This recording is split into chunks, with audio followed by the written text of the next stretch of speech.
লাস্টে দেখলাম ওই রাবার অমৃতারা রাবার বলে চুরি করছে রিয়াংবাড়ি একটু রূপে দেখলাম বাড়ি থেকে হ্যাঁ বাড়ি থেকে আনা হয়েছে। হ্যাঁ মানে কিসের ভিত্তিতে সিসি ক্যামেরা ধরা হচ্ছিল নাকি? সিসি ক্যামেরার ধরা বসে নিজেও শিকার আছে বাড়ি দেখাইছিল। মানে যে শুনি আমরা তো দেখি শুনি বুদ্ধ মন্দিরও চুরি করছে। হ্যাঁ আবার ওই তার নাম কি তার স্মরণের পিলার কর্তা নিছে এরপরে গামলা একটা নিছে। হ্যাঁ চুরি করেছে। ওই তো পুলিশ আইলো তো নিলে তো পুলিশে ফোন করছে আইয়ার লয়ে গেছে। এখন পুলিশ জানবো এটা কি করবো প্রশাসনে লয়ে গেছে।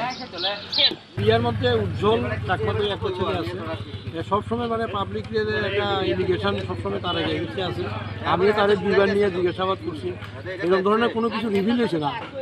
কইতাছে এখানে এলাকার মধ্যে বিভিন্ন চুরি করো ধরো রাবার টাবার শীত মানুষের স্ক্যাপ ট্যাপ থাকে এগুলো নিয়ে চুরি করে বিভিন্ন দোকানের মধ্যে বিক্রি করে তো বিভিন্ন জায়গাতে নতুন বাজারে তো দোকানগুলো আমি দেখি একটু আইডেন্টিফাই করি আমরা ডিটেক্ট করতে পারি কিনা। ডিটেক্ট করলে আমরা তার এগেন্সটে একটা কেস নিয়ে আমরা তার কোর্টে চালানো। আজকে তো ডেপা চুরিতেই করছে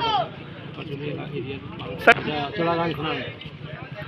দেখেন এখানে সবাই এখানে এলাকার লোক সবাই মোটামুটি আমরা সহযোগিতা করতেছে আমরাও চেষ্টা করতেছি চুরিটা যাতে না হয় এটা যাতে প্রতিরোধ করা যায়। এই জন্য আমরা ইমিডিয়েটলি আমরা একদিনের মধ্যে 2টা নাকা বসাইছি এবং নাকাতে আমরা এখন ডেইলি আমি কালকে ভোরবেলায় যে 3:30টার সময় গতকালকেও গেছি আর আগের দিনে আমি গেছি এবং এটা কন্টিনিউ চলছে। যার ধরুন আজকে আমরা প্রায় 10 দিন 11 দিন হয়ে গেছে নাকা বসাইছি। এরপরে আমাদের কাছে কোনো ইনফরমেশন নাই যে চুরি হইতেছে। এটা পুরানো একটা ঘটনা ঠিক আছে আমরা এখন ডিটেক্ট করতে পারি কিনা দেখি যদি হয় তার এগেইনস্টে আমরা একটা মামলা নিয়ে আমরা তার কোর্টে প্রেরণ করি।